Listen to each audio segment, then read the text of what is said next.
All right, let's talk about alcohol. So, like I mentioned before, one of the reasons why we're even doing this education a lot of the times is because alcohol, even though we said before it has about an equal or even lower addictive potential than other major substances, with the degree in which it affects the body and the mind, it creates a really high amount of consequences for people who don't have dependence or addiction issues with it, right? So each substance has its own little flair to it, right? All substance addictions look very similar. They have a lot of commonalities, but every substance itself has different effects on the body and therefore has different patterns to it. And so alcohol just so happens to be that one that really throws people into an intoxicated state that creates for a lot of issues. So moving on now, it's important to look at any substance is not a good thing or a bad thing. It just is, right? Whether it's cocaine, powder on the table, whether it's alcohol, whether it's a plant, it just is, right? It's not good, it's not bad. What's good or bad about it is how we use it, right? It's the behavior, it's the effect in which it has on us when we put it into our bodies, right? And even then it's different for everybody, so we can't go ahead and just blame the substance itself, right? So every substance, there's going to be some good things that go along with it, some benefits, otherwise we wouldn't do it, and then there's going to be some negatives here, right? So it's pretty easy to do a presentation like this, and we're just going to talk about the negatives for an hour, but I think it's important to have a balanced view and see what the risk reward is. I think often we go into these situations, especially with educating kids, and just saying how bad everything is, and then their brains shut off right away, right? Okay, I don't want to hear how it's bad all the time. Yeah, we get it, but yeah, even though there are some bad things, we have to look at things from a more balanced perspective. So with alcohol, there are some benefits. So for alcohol, when used moderately, there are some things that it actually helps with. Now, certain types of diseases, heart disease, liver, not liver disease, but cancer, strokes. There are some large epidemiological studies that show alcohol may even reduce morbidity rates for middle-aged older men and women with moderate drinking. So what is moderate drinking? That's 1 drink a day for women and up to 2 for men, right? So okay, so that's not bad, right? So if you're using it in a responsible way, it may have no negative effect or maybe even some possible good effect. Now the problem is when we go above that amount of moderate drinking, the issue then becomes all those things that it was helping, it actually makes worse now. Right? So all those benefits go away and they become, more of a liability than anything, right? So again, it's not about the substance, it's about how we use it and how it affects us individually. Everybody, it does have a different effect on. So, the bad. Okay, so, alcohol is the most commonly used substance of all of them, right? It's the most socially acceptable. There's billboards all over. You're not going to see that for cocaine or even cannabis, even though that's starting to change a little bit, right? It's the most commonly used one. So despite it being the most commonly used, the most accepted, and with the most perceived nature of safety, it costs society billions and billions of dollars, right? And it's the most costly substance. Now, that could just be by sheer numbers, but also, like I mentioned before, just that high level of intoxication and the effects it has on your body and your physical health really costs society a lot of money. So it says here $223 billion in 2006. Now, that was quite some time ago, so you could just probably extrapolate from there. That's probably worse, but so what are these costs? Like, what are those coming from? Now, that could be anything from the cost of emergency services, first responders having to respond to alcohol-related incidents. That could be, just healthcare costs in general from the diseases caused by alcohol. A lot of it is, costs of public, safety, incarcerations. They also factor in too is like work productivity, how that affects the economy from alcohol. So there's a lot of factors playing into, unnecessary costs. So, we said too, alcohol is a huge correlation with violent crimes. So 40%, so almost half of all violent crimes today are caused by alcohol, or at least alcohol is a factor, not necessarily caused by, but you wonder what would happen if that individual wasn't drinking at all.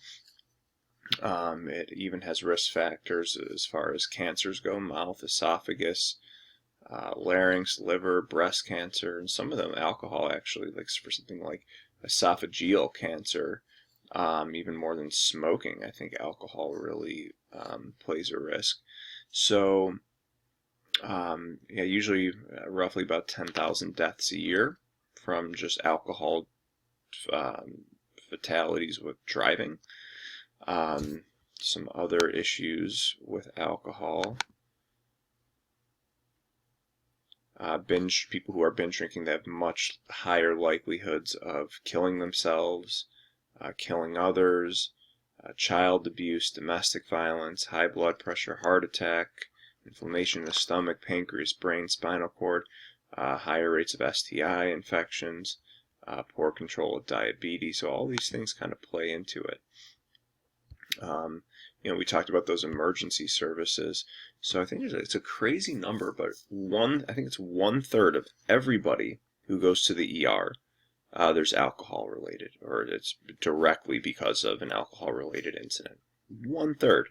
I mean, I read that, I was like, that's crazy. And same with this 40% of violent crimes. I mean, that just goes to show you, no other substances like that. Even if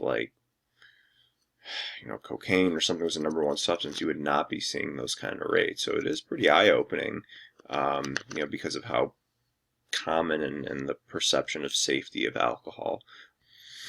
So, keeping that in mind, I want to talk about drinking cultures, right? And I think this is a good way of highlighting some of the differences in how we drink and what effect that has, right? So I break down, maybe not just me, but drinking can be broken down to two rough types of cultures, right? So you have what I call it the Northern European culture, right? So UK, Scandinavia, even sometimes like Eastern European culture, right? We'll kind of have that in one category. The other is like the Southern European Mediterranean culture, right? Now, I want you to sit and think for a second of what do you imagine the difference would be between those two? Or what do you know, right? What do you know about how people maybe drink in Greece or Italy, France, versus how people tend to drink in Northern Europe? Again, UK, Ireland. What kind of drinks are popular there versus what kind of drinks are popular in the southern region? Right? So thinking about that, what could be some of the differences, right? And if you were to, look at that, what you find is that, like for example, in Northern Europe, right, a lot of people, drink like beer, they'll drink spirits, hard alcohol, like in Eastern Europe, vodka, whiskey, bourbon, those kind of things. And in the South, you have, it's really much more common that folks are drinking wine. Now, when are they drinking? Now, you think maybe the Northern European, it's like special occasions, or they're going out, they're, drinking at night, they're going to pubs, whereas in Southern Europe, right, people are drinking more with meals. Maybe they even drink it throughout the day. Maybe they drink, they have a couple glasses of wine with meals, with friends, that kind of thing, right? Now, when you look at the overall alcohol consumption, you'll find that actually people in Southern Europe actually drink more, right? And so they drink more than the Northern Europeans, yet they have less issues related to binge drinking. Less addiction, less health issues, the antisocial behavior like violence and crime. And so with the U.S., we're more of a Northern European drinking culture. So it was like Australia, right? So we have more of that in general, Northern European culture. In the U.S., like beer and spirits, hard alcohol account for much more of the alcohol sales. I think wine is like 25% of all sales, right? And I tell people too, okay, so think about the U.S. and think about like what are like the most popular drinks, just in general, right? So usually I have people think about that, and usually they'll come up with, like beer, and I'll say, what kind? Well, like Budweiser, Miller Lite, and like, okay. Well, okay, why is that? Why do we like it? I mean, because God knows that stuff does not taste good, let's be honest. Like all those like super light beers, they do not taste good whatsoever. And even some of the hard alcohols, do they really taste that great? No. They're, you have to kind of choke them down. So why is it? Well, some of those really watery, American type beers, it's just they're easier to drink, right? You could drink more of them, they're less filling, and you could get drunk faster, right? So it's more about being able to drink more. So, with that being said, drinking is more associated with the effect of getting drunk, getting buzzed.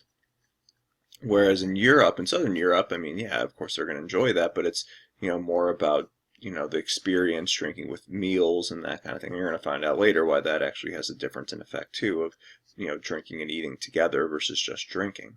But I think it just goes to show you that, okay, so looking from a more general stance, why is it then that these Northern and Eastern European cultures have more addiction and more issues associated with it, right? One drinks more than the other, but the issue is the fact that in the Northern European cultures you have more binge drinking, right? So that's the culprit. That's where all of these things associated all have to do with binge drinking. Every single one of them, right? So when folks are binge drinking, we're going to talk about what exactly that means. That's where all these consequences come from. It doesn't necessarily matter the amount. It's not causational. It's correlational, but it's more about how you drink, right? And so college students, I think, are a really good example because, let's say, especially colleges in the United States, right? If you think about, where is it that people binge drink most or what point in their life? Often college kids, right? They're like much more likely to even if they're not like lifelong alcoholics, I mean, they're much more likely to even qualify to have a substance use disorder, like 20%, like opposed to 6%, right, with the amount they drink. So it's like almost like a little experiment. Okay, what happens when you just take a population and then you flood them with binge drinking, right? So like you have much higher rates of, let's see, like having issues in school, dropping out of school, the kids who are drinking heavier. What else? So unintentional injuries, more motor vehicle crashes, much higher rates of being assaulted by others. Sexual assaults and rapes go through the roof. As you know, there's a huge issue on college campuses with that. I mean, just the percentage of women who have reported sexual assault, I think it's like, a very, very high, like almost like at least a quarter. I mean, it's just staggering numbers of being sexually assaulted at parties. I mean, this is all like, I mean, you can't blame it all on alcohol, but it wouldn't be nearly the same number because of how intoxicating the effects of alcohol are. And I sometimes tell people, and it's almost joking, but not, that, like when I was working at a hospital, if I were to choose one substance I didn't want someone to be coming into the hospital on, it would be alcohol. I don't care if they're on acid or cocaine, whatever, meth. It is harder to deal with someone who is really drunk, as you probably all have experience with, than even someone who's on heroin, right? They're just nodding off and sleeping. Whereas, someone drunk, they'd be throwing things, getting in fights, just the way it affects you. So, when we talk about binge drinking, what does that mean? Right? It's probably important to know if we keep talking about it and how that's associated with all the negative. So a couple different government institutions here who do research, the NIAA, so the National Institute on Alcoholism and Alcohol Abuse, defines binge drinking as a pattern that brings your blood alcohol level up to 0.08. That typically occurs after 4 drinks for women and 5 for men in about 2 hours. Right? Probably even less than that if I had to guess, honestly. But so really it's pretty simple. Anything bringing your BAC over 0.08, and then in SAMHSA, they're looking at it more like drinking 5 or more drinks on the same occasion. So, that's kind of what it looks like. I mean, if you're bringing your blood alcohol to that level, then you're kind of putting yourself at higher risk for all of those other all of those negatives that we just talked about. Also mental health. It's really like drinking associated with, we talked about some of the physical health, but we talked about like the STI transmission, higher degrees of suicidality. So meaning more likelihood to commit suicide at some point, to have depression. So just a lot more issues. So now, we talked about a certain amount of drinks.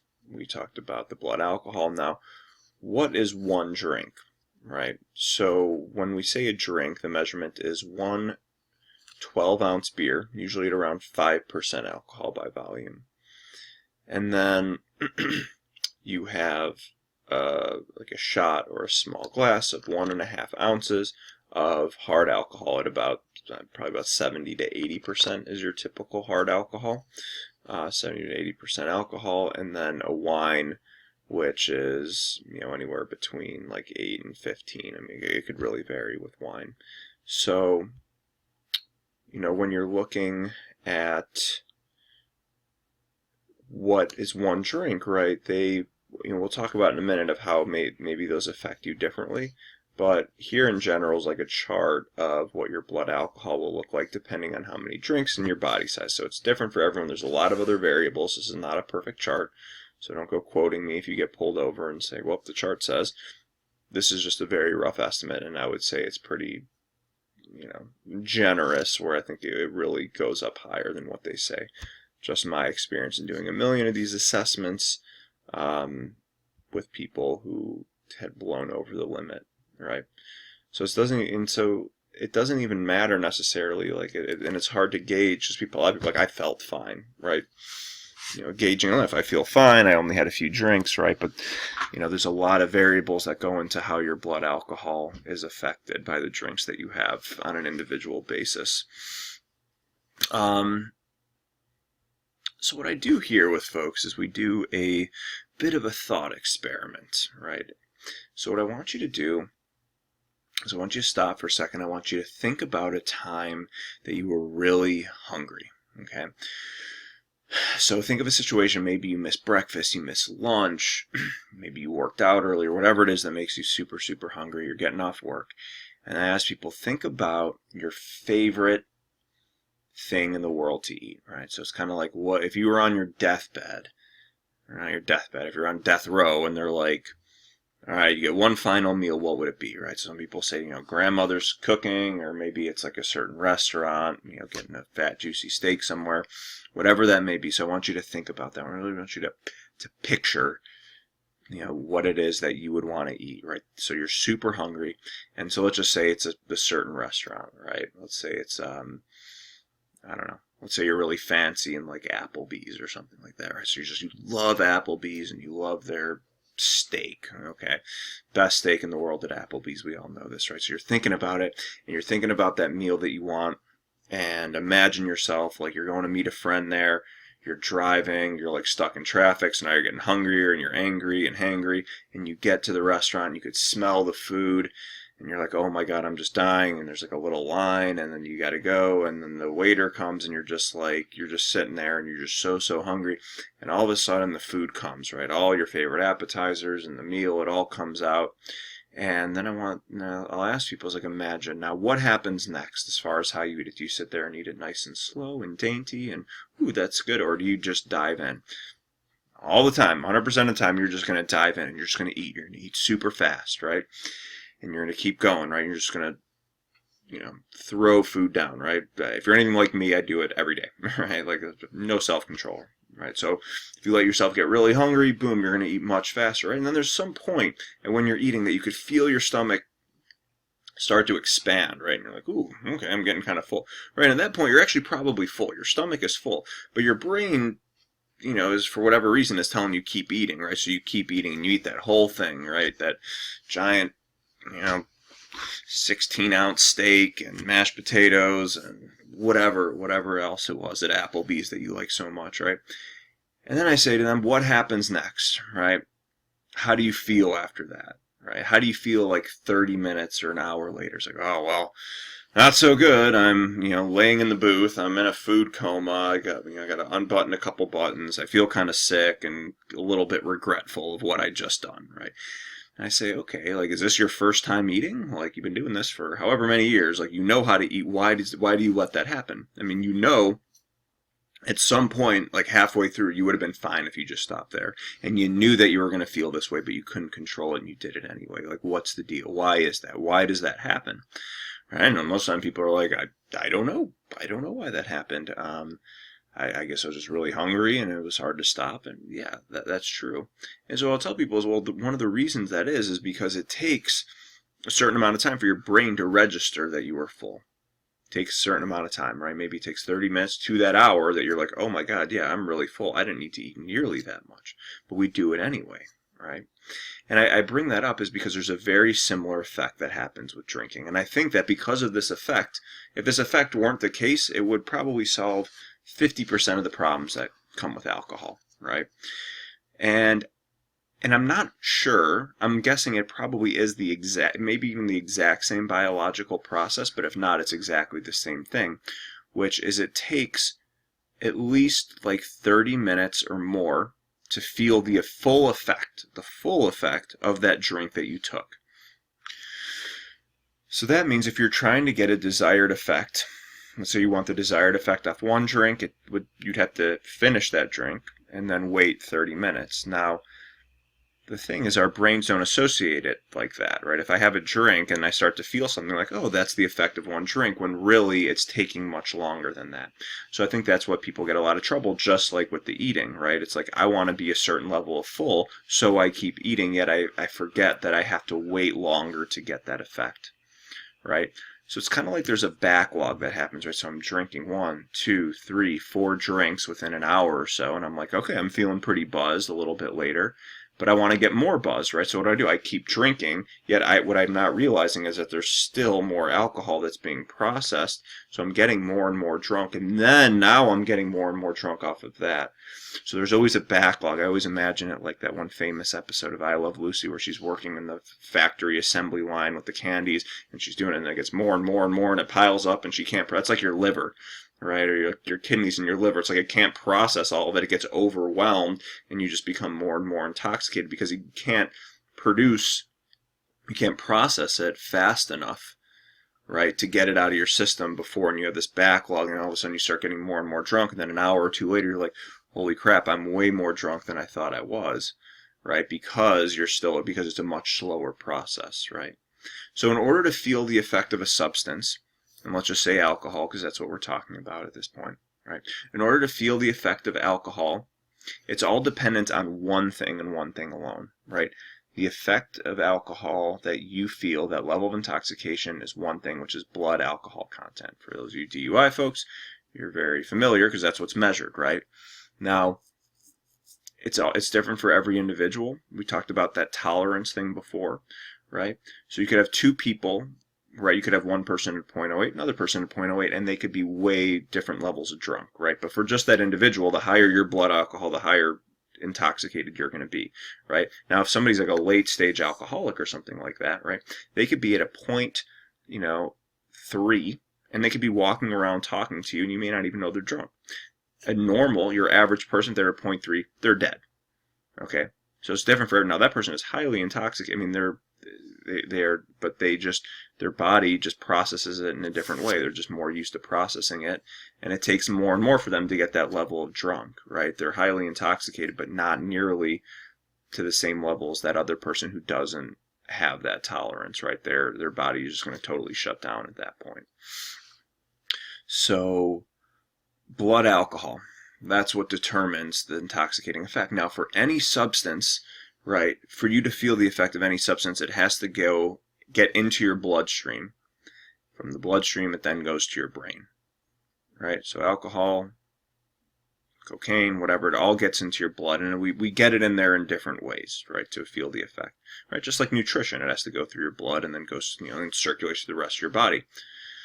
So I asked people a little trivia question, which is, okay, so there's different routes of absorption, right? So we could think about all the different routes, and I asked people to think about all the ones they could think of, right? Say alcohol, route of absorption, right? How do you get alcohol? Right, you drink it, right? You ingest, right? Just like a pill. You swallow it, goes into your stomach, right? And then you get an effect later on. Cocaine, or other substances you could snort, right? Comes up through your nose. Smoking is another one, right? Absorbs through your lungs. So for smoking, the cilia of your lungs, and then for snorting through the mucous membranes up, and goes through that way. Injection, IV right into the vein. There's intermuscular, right, getting a shot in the muscle. There's ones that are inappropriate that we can't say on TV here, that some people do, that we won't get into. But there's just a lot of ways that it can happen. Now, the question is, which is the fastest? Which one gets to your brain the fastest from the point of ingestion or administration to blood to brain? Which hits you the fastest of those, right? To make that question. And it's kind of a trick question because most everybody guesses this. And most everyone guesses intravenous, right? You put it right into your blood, boom. That's obviously going to be the fastest, right?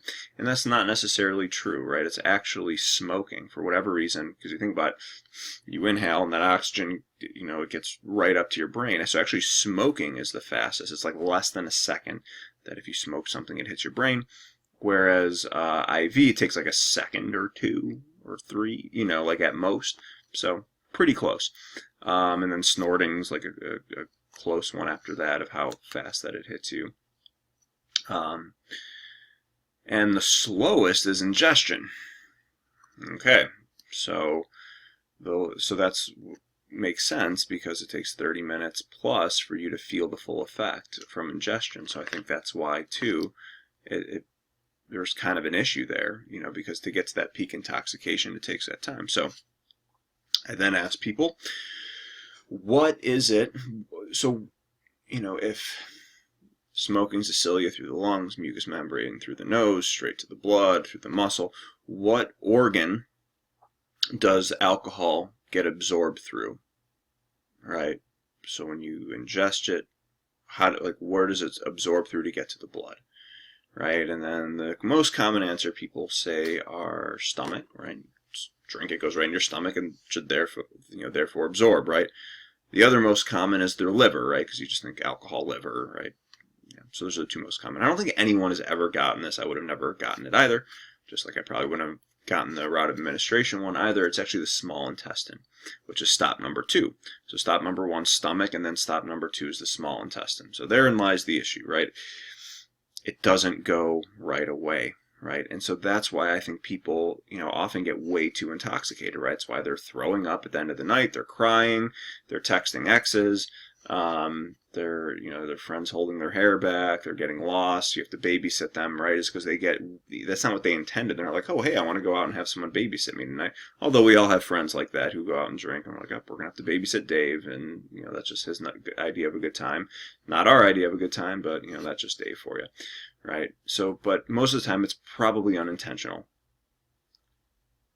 So that's why there's this lag time. And that's why it's so important to kind of pace yourself. Now, with that too, there's another variable, which is food, right? So again, we talked about what is one drink, right?